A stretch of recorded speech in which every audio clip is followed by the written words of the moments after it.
Nous terminons notre matinée en accueillant Nicolas Guérin, secrétaire général d'Orange. Bienvenue, monsieur.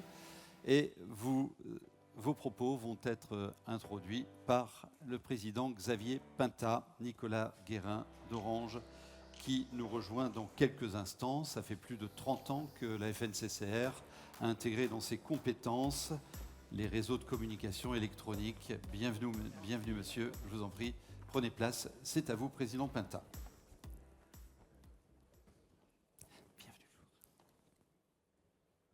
Monsieur le secrétaire général, au nom de tous nos congressistes, je voudrais aussi vous souhaiter la bienvenue au congrès de la FNCCR. Comme vous le savez, les collectivités locales se sont emparées des réseaux de communication électronique et des services numériques depuis maintenant près de 30 ans. Je voudrais saluer la présence du président de la VICA, avec qui nous allons passer tout à l'heure une convention de partenariat et avec qui nous sommes donc en phase, Patrick Chaise. Donc, monsieur le secrétaire général, la fibre, ça y est, on y est. Au cours de ces 3 décennies, nous avons pu déployer la fibre d'abord en réseau de type dorsal, ensuite en maillant plus étroitement le territoire, avec le raccordement de la fibre jusqu'au domicile. Ce travail a évidemment été partagé avec les opérateurs. Cependant, les collectivités locales ont joué un rôle important, je crois, en termes d'aménagement du territoire, déployant la fibre là où les opérateurs privés n'allaient pas, dans une logique d'aménagement numérique du territoire au service de toute notre population. Nous sommes attentifs à la politique d'Orange, qui est un partenaire de longue date des collectivités. Alors, cela n'a pas toujours été facile, mais aujourd'hui, les relations sont apaisées. Néanmoins, de nombreuses questions, monsieur le secrétaire général, restent en suspens, comme nous avions pu vous le dire lors de notre conseil d'administration. L'enfouissement conjoint des réseaux électriques et de communication électronique incombe aujourd'hui essentiellement à la distribution d'électricité, aux gestionnaires du réseau et aux collectivités locales. La participation des opérateurs de communication électronique est, on peut le dire, marginale. Nous souhaiterions faire évoluer ce dispositif afin de partager plus équitablement les coûts. Et je crois qu'Orange devrait avoir une oreille attentive à cette légitime revendication. D'autant plus que nos réseaux, les poteaux électriques, sont largement ouverts à Orange et aux autres opérateurs pour le déploiement de la fibre. Nous avons été et sommes encore des partenaires à l'écoute, efficaces et ouverts aux attentes et aux besoins des opérateurs, car nous portons avec vous cette logique d'intérêt général qui est celle de la fibre. Pour mener à bien la dernière étape de déploiement de la fibre, des financements nouveaux seront nécessaires. Alors, est-ce qu'il s'agira de financement d'État, de financement privé, le soutien d'Orange et d'autres opérateurs, des dispositifs financiers innovants devraient être pleins et entiers, car ce chantier leur ouvrira aussi des perspectives commerciales. Dernier élément qui est intimement lié à l'avènement de la fibre, c'est la disparition programmée du réseau cuivre d'Orange. Alors j'ose dire de France Télécom. Un calendrier a été déterminé. Nous attendons de vous de pouvoir nous le confirmer, de nous dire si cet immense chantier correspondra, bien entendu, à celui du déploiement de la fibre. Il sera en effet dramatique qu'il entraîne un risque d'interruption du service, pour nos foyers, bien sûr, mais aussi pour nos collectivités, pour nos entreprises. Ce chantier ne pourra bien sûr réussir que s'il est partagé collectivement et donc avec les élus. Enfin, nous sommes également preneurs d'informations concernant la téléphonie mobile et le fameux New Deal européen. Voilà les quelques éléments que je souhaitais porter à votre connaissance avant votre intervention. En tout cas, monsieur le secrétaire général, merci de votre présence. Et nous allons vous écouter tout de suite. On peut l'applaudir. Monsieur, vous rejoignez le pupitre et vous avez compris que vos réponses étaient attendues sur ces grands chantiers.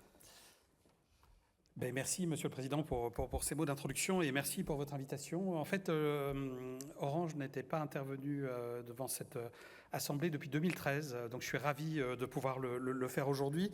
Les liens entre Orange et la FNCCR sont anciens, effectivement. Ils ont toujours été très direct et très honnête, même si parfois on a des désaccords, je le reconnais bien volontiers. Mais en tout cas, on sait discuter, échanger, partager et avancer ensemble. J'y reviendrai. Nos sujets, alors je ne peux pas vous parler d'énergie, je vais vous parler d'infrastructure, d'infrastructure télécommunications. Nos sujets sont complexes, ils sont nombreux, ils s'articulent les uns avec les autres, mais ils s'inscrivent dans un cadre plus général sur lequel je voudrais revenir pour que vous compreniez la situation des opérateurs en France et en Europe. Je vais vous parler d'équation économique, excusez-moi, mais je vais essayer de le faire très vite. D'abord, vous dire le constat qui est fait au niveau européen. Un opérateur en Chine, il compte 467 millions de clients. Un opérateur américain, 107 millions de clients. Un opérateur.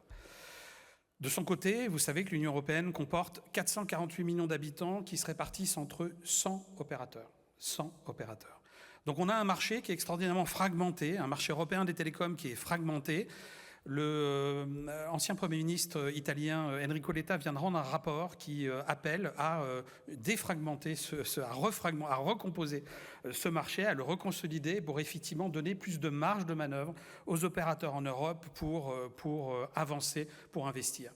3 opérateurs en Europe tirent leur épingle du jeu. Deutsche Telekom.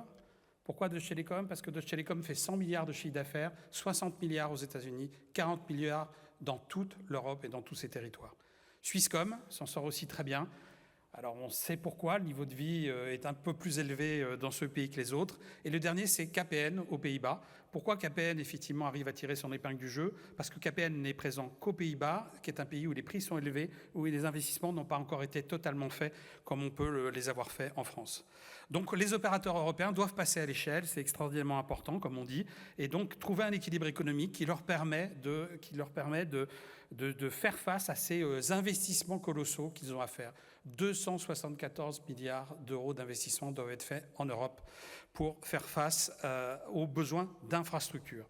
Et ces montants ne tiennent absolument pas compte de la multiplication permanente des débits et des consommations de nos clients.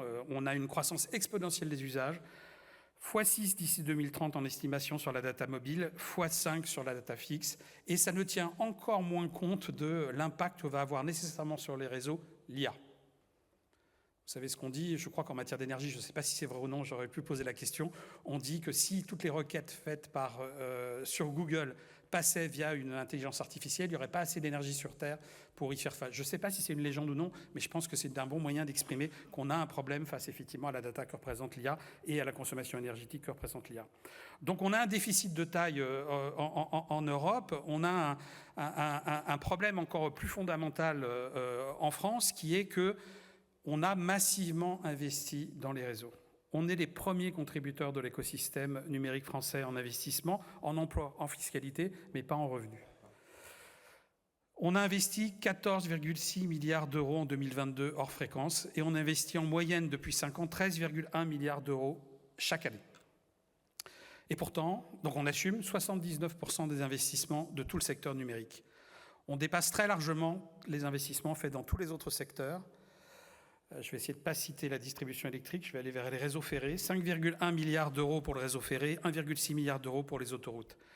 On représente 66% des emplois du numérique en France. Et pourtant, oui, j'oublie aussi, on paye... Et pourtant, on ne capte que 39% des revenus du secteur. 44% l'année passée, 39% l'année précédente. Ça réduit, et donc tous les investissements qu'on fait aujourd'hui sont captés par les GAFAM, les grandes entreprises, les constructeurs de terminaux. Alors, je peux vous dire aussi que la situation n'est pas arrangée par une fiscalité spécifique que vous connaissez. Aujourd'hui, les opérateurs de télécommunications, une entreprise comme Orange paye 1,9 fois plus d'impôts que n'importe quelle autre entreprise du CAC 40. Ce sont tous on paye plus d'impôts spécifiques au secteur que d'impôts sur les sociétés. Et je peux vous assurer que Orange ne fait pas d'évasion fiscale dans la tradition de France Télécom. On est imposé en France massivement et on a cette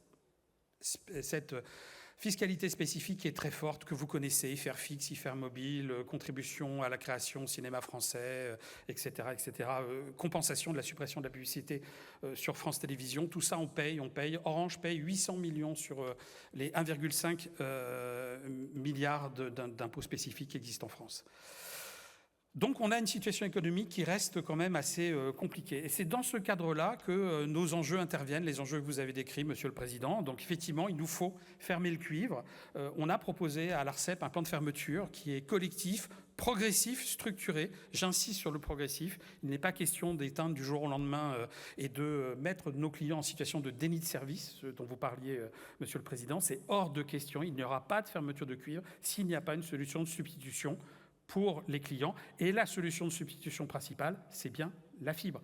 Et quand je dis principale, c'est bien visant une complétude de 100% sur des réseaux. Donc ce plan de fermeture, il répond à un certain nombre de contraintes qui sont plus compliquées que ce que vous percevez parfois. Évidemment, il y a cette question de la complétude. Il faut que les réseaux soient le plus proche possible des clients pour qu'on puisse fermer les réseaux fibres, soient le plus proche possible des clients pour qu'on puisse fermer le réseau cuivre. Mais il faut aussi tenir compte d'un certain nombre d'autres critères. Par exemple, on a le réseau cuivre parfois de moins bonne qualité à certains endroits qu'à d'autres. On préfère fermer d'abord les parties qui sont de moins bonne qualité pour passer ces parties-là d'abord à la fibre et ainsi limiter les coûts, mais aussi limiter les inconvénients pour nos clients. Il faut aussi, on a un certain nombre de réseaux, on a un certain nombre d'endroits aussi où si les réseaux sont déployés, ils ne sont pas occupés. C'est-à-dire les clients ne souscrivent pas. Donc vous êtes au pied de la maison, aux bornes du terrain, le client n'est pas raccordé. Et bien on privilégie effectivement la fermeture des zones dans lesquelles il y a le plus grand nombre de clients qui sont passés de manière concrète et réelle à la fibre. Donc il y a aussi un autre critère qui est pris en compte, qui est l'équilibre entre les différents opérateurs. Même si c'est le plan d'Orange, comme on se prête souvent à le dire, c'est un plan qui concerne un réseau qui est utilisé par énormément de personnes, des clients, des entreprises, des opérateurs. Il faut qu'on concilie ces différentes contraintes. Et donc, côté opérateur, nos concurrents, on doit discuter en permanence avec eux, sous l'égide du régulateur, évidemment, qui est présent, que j'ai vu, voilà. Et c'est très bien ainsi. On a un plan qui est structuré en 2 phases, et c'est très très important. Il y avait une phase de transition qui était de 2020 à 2025, qui était une phase de préparation de la fermeture du cuivre. C'est une phase d'expérimentation, c'est une phase de test, c'est aussi une phase qui est allée grandissante. C'est-à-dire qu'au début, on a commencé par aller 300, 600 foyers concernés, et la phase d'expérimentation va se finir par un lot beaucoup plus important. On aura 8,8 millions de foyers concernés. L'idée, c'était encore une fois d'aller progressivement, d'apprendre en marchant, de ne pas faire d'erreur, parce qu'on ne peut pas se tromper en matière de fermeture de cuivre, et de le faire en identifiant au fur et à mesure les problématiques éventuelles qu'on pouvait rencontrer. Et donc la deuxième phase, la plus dure, la plus industrielle, elle se fera de 2026 à 2030, et là, on va vider le réseau cuivre véritablement. On va le vider, on va systématiquement arrêter la commercialisation, et puis un an après l'arrêt de la commercialisation, on coupera techniquement les réseaux cuivre. Mais il faudra, je le redis à ce moment-là, que tous nos concitoyens aient une solution qui leur permet effectivement d'avoir les mêmes services ou mieux, mais ce sera leur choix, ou des services supérieurs, dans les mêmes conditions que ce dont ils disposaient sur le cuivre.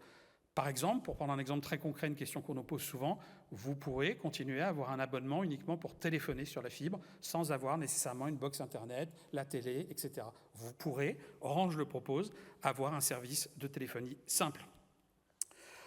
Donc, ce plan en 2 étapes va se faire au travers de 7 lots de communes, avec un principe auquel l'ARCEP tient énormément et auquel on est attaché aussi, c'est la transparence.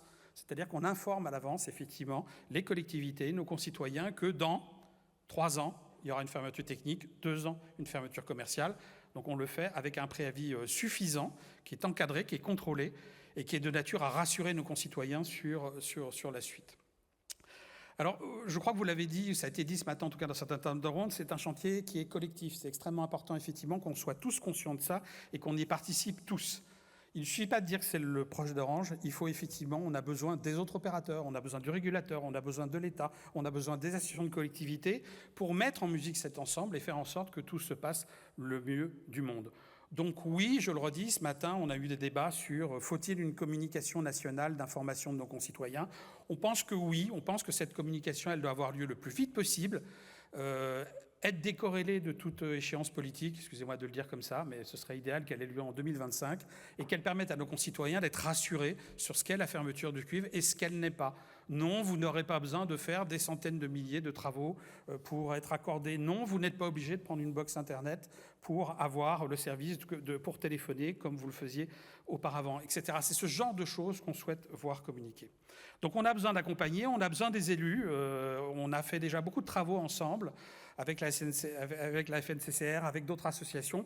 On a mis à disposition des maires des kits de communication, dont un kit dédié aux élus. On a des modèles qu'on fournit qui permettent aux maires, s'ils veulent les utiliser, de communiquer auprès de leurs concitoyens. On travaille énormément avec la DGE et la NCT, que je veux remercier au passage, parce qu'il faut effectivement que... Cyril Luneau d'Orange disait ce matin dans une table ronde, il faut la Marianne. Oui, je crois que c'est important. Il ne faut pas que nos concitoyens aient l'impression de tomber entre les mains uniquement d'opérateurs qui font du commerce, mais qu'ils aient le sentiment que c'est un bien pour eux aussi, contrôlé par l'État, par le régulateur, de passer du cuivre à la fibre. Alors où en sommes-nous aujourd'hui? Pour essayer d'aller un peu plus vite, on n'est ni en avance ni en retard. On est dans les clous, on est au rendez-vous.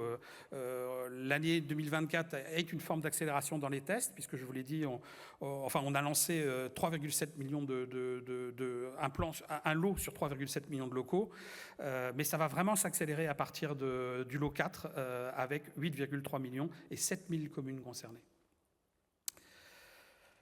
Alors, il y a des questions qui se posent sur le sujet de la dépose du cuivre, la fameuse dépose du cuivre. On est propriétaire effectivement de cette boucle locale. On étudie les modalités de dépose du réseau, qui est dans du génie civil, donc des poteaux, des chambres, des charretières dans les sols. Et donc se pose la question effectivement de qu'est-ce qu'on va faire de toutes ces infrastructures, qu'est-ce qu'on va faire de ce cuivre. Alors on est en train de on a mené une expérimentation fin mars 2023. Cette expérimentation permet d'alimenter nos réflexions. Mais pour être honnête, ce n'est pas notre priorité, le démontage du cuivre. La priorité, c'est déployer la fibre, fermer le cuivre. Après, on démontera le cuivre, et en faisant très attention à ce que ce démontage physique du cuivre ne porte pas atteinte à la fibre posée dans les mêmes infrastructures.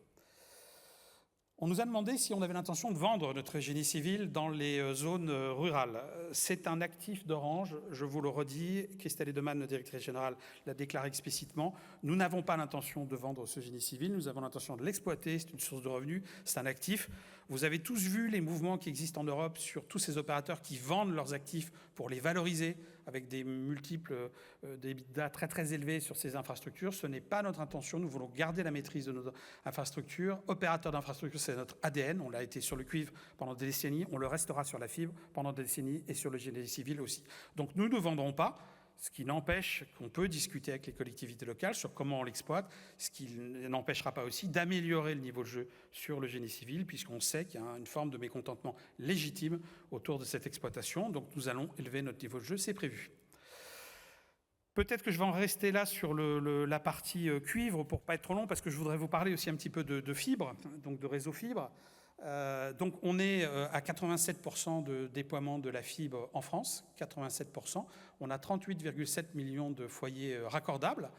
Donc on doit être le premier pays européen quasi ex-aequo avec l'Espagne. Et je vous rappelle qu'Orange est opérateur en Espagne aussi, et ce n'est pas par hasard que l'Espagne est aussi un pays très avancé en matière de fibre, même si Telefónica est très impliqué aussi dans le déploiement. Donc on a une avance certaine en France sur ce déploiement de la fibre. On n'a pas à rougir de... Vous parlez, Monsieur le Président, de 30 ans. En fait, c'est 10 ans réellement sur la fibre au grand public, puisque avant on faisait effectivement du FTTO, d'autres formes. On n'a pas à rougir de ces déploiements. On a été très très vite dans les déploiements. On a fait jusqu'à 12 500 raccordables par jour, chaque jour, encore en 2022. Donc en allant aussi vite, effectivement, ça a pu poser des problèmes de qualité de service. On le reconnaît très volontiers, puisque c'est la vérité.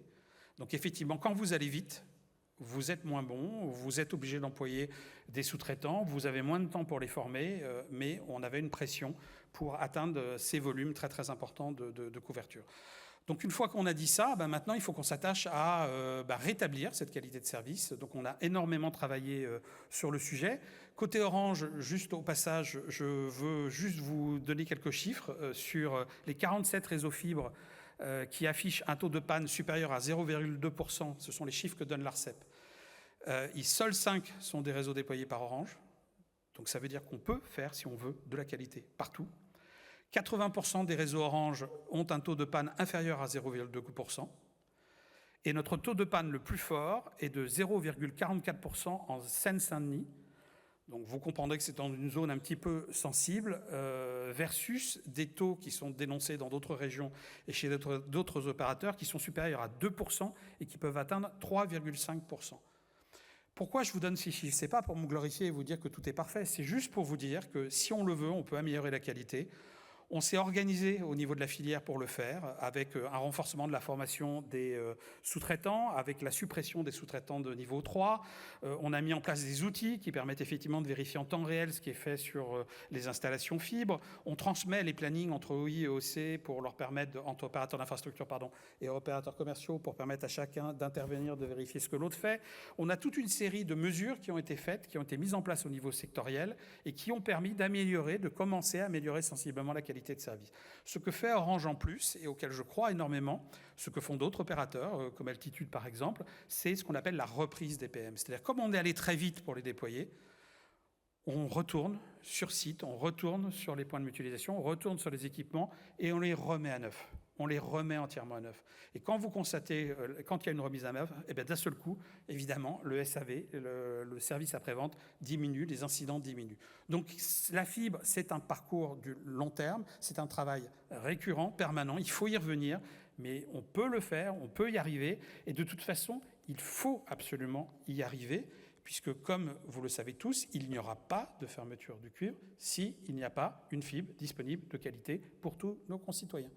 On est totalement conscient de ça, on y travaille, on avance. Et donc, vous voyez, je vous ai donné des volumes de fermeture. J'ai parlé de 8,8 millions de foyers qui vont être coupés, qui vont ne plus avoir accès au cuivre. Il faut que ces 8,8 millions de foyers, ils aient accès à des services de qualité en temps réel, dans des délais raisonnables et qui fonctionnent. Je ne vais pas être trop long, mais je voulais avoir un dernier propos qui était... donc, je vous ai parlé d'enjeux d'infrastructure. Infrastructure cuivre, infrastructure fibre. J'aurais pu parler de mobile. On a effectivement un plan, un New Deal qui a été mis en place, qui est un vrai succès, qui permet effectivement de couvrir de nombreuses zones blanches. Les opérateurs ont sous le contrôle de l'ARCEP, travaillé au déploiement de ces pylônes, ces couvertures. On en inaugure très régulièrement dans les régions. C'est une bonne chose, il faut continuer. Il nous reste, on a atteint la moitié du plan New Deal, donc les 2500e pylônes a été inauguré. Je ne sais plus si c'est à la fin de l'année ou à l'été dernier. Il nous en reste encore à faire, donc il faut qu'on poursuive ces efforts, parce que je crois que c'est apprécié, je crois que c'est une bonne chose. Le dernier sujet que je voulais aborder, c'était la transition numérique, ce qu'on appelle, excusez-moi, les territoires intelligents. Je sais que ce mot est un peu critiqué parfois, parce que pourquoi ils seraient plus intelligents que les autres. Mais enfin, en tout cas, voilà, ce sont les smart territoires. Les infrastructures sont là, maintenant, on voit être là de plus en plus. Maintenant, elles sont peu occupées. Nombre d'abonnés fibres, donc je vous dis nombre de foyers raccordables 38,7, on a 55% d'abonnés derrière. Ça veut dire que pour 45% des investissements qu'on a fait, on n'a pas de revenus, on n'a pas d'usage. Le cuivre va aider, mais on voit qu'il y a quand même un petit problème de conviction pour convaincre les clients d'acheter ces prestations, de passer à la fibre, Mon propos n'était pas de parler du marché de détail, mais plutôt de la capacité qu'on a à vous accompagner, nous Orange, dans le développement et dans l'usage de ces infrastructures au service de vos concitoyens. Je crois que 2024, il faut que vous en ayez conscience, c'est vraiment l'année du passage à l'échelle aussi pour la révolution numérique dans les territoires. Il faut qu'on développe des nouveaux services, il faut qu'on développe ensemble, qu'on apporte à nos concitoyens ensemble ces nouveaux services. Il y a des raisons liées à la transition écologique, puisque les nouveaux réseaux de nouvelle génération consomment moins. Il y a des raisons qui sont liées aussi à la résilience face sous toutes ses formes, mais il y a aussi un certain nombre de services qu'on est capable de proposer à nos concitoyens qui vont améliorer leur vie au quotidien.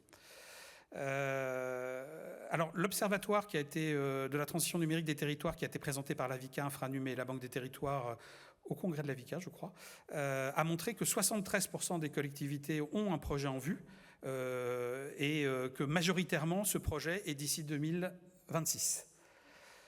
Le message que je veux vous faire passer, c'est qu'on est à votre disposition pour réaliser ces projets. Là, ce sont des études. Il faut les réaliser, on est capable de vous aider. On souhaite que le marché se structure, qu'on le structure ensemble, acteurs publics, privés, pour industrialiser, montrer l'exemple des solutions que le numérique peut vous apporter. Alors, ça veut dire quoi? Ça veut dire développer les cas d'usage, ça veut dire mutualiser, à la maille des syndicats notamment, et ça veut dire capitaliser aussi sur des projets. Plus vous capitalisez sur un projet existant, plus vous faites de synergie, moins il coûte cher au fonds public et plus il est rentable pour les opérateurs. Je crois que la FNCCR est très active sur le sujet. Il y a de nombreuses tables rondes qui sont consacrées pendant ce congrès. Mais vraiment, encore une fois, mon message, c'est de dire qu'on est là aussi pour vous aider. Comment un opérateur comme Orange peut vous aider dans ces projets-là? On est un expert en déploiement, exploitation, maintenance des réseaux. On est un expert en hébergement souverain. Cloud Avenue, Bleu, notre filiale avec Capgemini, est capable de vous proposer des solutions extraordinairement performantes. On sait vous aider à gérer, valoriser les données de politique publique avec ce qu'on appelle l'hypervision, vous connaissez, hein, avec des solutions de cartographie en temps réel via Hexadon, notre filiale qu'on a créée avec la Banque des Territoires. On a des experts en digital, en data, en IA, en IoT, en intégration de SI. Évidemment, on est aussi un expert en matière de cybersécurité, avec Orange Cyber Défense, hein, qui est un des premiers acteurs européens de la cyber. On est en train de lancer des produits grand public, mais on a aussi des produits au service des collectivités qui vous permettront de sécuriser vos datas, sécuriser vos usages, sécuriser vos réseaux. Donc on est très très fiers de pouvoir accompagner les territoires sur ces défis avec une gamme de solutions très large. Et on a des exemples déjà très concrets. On a des exemples très concrets, par exemple sur la gestion de l'éclairage, la gestion des bâtiments publics, où effectivement on est capable très clairement de vous montrer que le numérique permet de baisser la consommation électrique. On a aussi des exemples sur la gestion de l'eau, où on est capable, avec des outils, de détecter des fuites, détecter des problèmes, en rajoutant des couches d'IA. On a des exemples sur l'enlèvement des déchets, la récupération des ordures, où on est capable aussi de vous aider à gérer avec le numérique tous ces outils. Donc, pour ne pas être trop long, mon propos, vous le comprenez, il est ayez conscience qu'on a une équation économique compliquée au niveau opérateur et que le marché se mondialise. Et donc, il est important qu'en France, on ait des acteurs forts, des acteurs puissants, des acteurs économiquement équilibrés. Ce n'est pas du tout incompatible avec la collaboration avec les territoires, je le dis très clairement, je ne suis pas en train de dire qu'il ne faut pas de RIP, les RIP sont essentiels, mais il faut trouver un équilibre, un travail commun entre le travail sur le territoire et les grands champions. Deuxième sujet, le QR est en marche, il faut qu'on travaille ensemble pour mieux communiquer et faire en sorte que ce soit un succès collectif. La fibre, qualité des services à améliorer, vous pouvez compter sur Orange, on va accélérer. Et les territoires, regardez ces projets, utilisez nos infrastructures, faites appel à Orange, vous verrez que ça améliorera le quotidien de vos concitoyens. Je suis franc-comtois d'origine, mon grand-père était d'Arquesnan. Je dis toujours partout que le Doubs est un des départements les plus froids de France. Je crois qu'aujourd'hui, je viens d'apprendre définitivement que pas du tout. Il fait très très très très chaud et je vous assure qu'avec les spots, c'est horrible. Ils ont l'habitude, oui, mais moi je viens plus tout en hiver, c'est pour ça que je... Merci beaucoup, monsieur. Pardon. Merci. L'extinction du cuivre n'aura pas lieu tant que la fibre ne sera pas généralisée. On a entendu qu'Orange entreprenait la voie de la qualité du service et l'amélioration de la qualité, et puis l'invitation à réaliser ensemble le déploiement du numérique sur les territoires. C'est le thème de notre congrès. Un mot de conclusion rapidement, Président ? Rapide conclusion, d'abord pour remercier Monsieur le Secrétaire Général, je crois qu'il était un petit peu pressé. Non, non, je ne vais pas parler d'ici. De vous remercier. Puis nous avons écouté beaucoup d'attention. C'est un dossier sur lequel les élus sont très vigilants et sont très concernés parce que ça a des implications dans tous les villages de France. Et c'est pour ça que cet après-midi, avec le sénateur numérique ou Monsieur Patrick Chaise et la VICA, nous allons nous associer. Vous nous avez invités à vous faire des suggestions et à vous aider, à collaborer. Donc on sera vigilants sur tout ce que vous nous avez dit, prêt à vous aider parce que je crois qu'il y a un enjeu très important, à la fois pour bien sûr votre société, mais surtout pour nos administrés, pour notre pays. Voilà, donc je vous souhaite un bon appétit et je crois qu'on va faire une petite pause déjeuner parce que l'heure est bien tardive. Et Voilà. je vous invite aussi à ne pas rater le rendez-vous de 16h ici avec l'éco-explorateur Raphaël Donjon. Ah oui, ça va être un chouette. grand moment. Ça va être un grand moment. Merci beaucoup, merci et bon appétit à tous. Merci.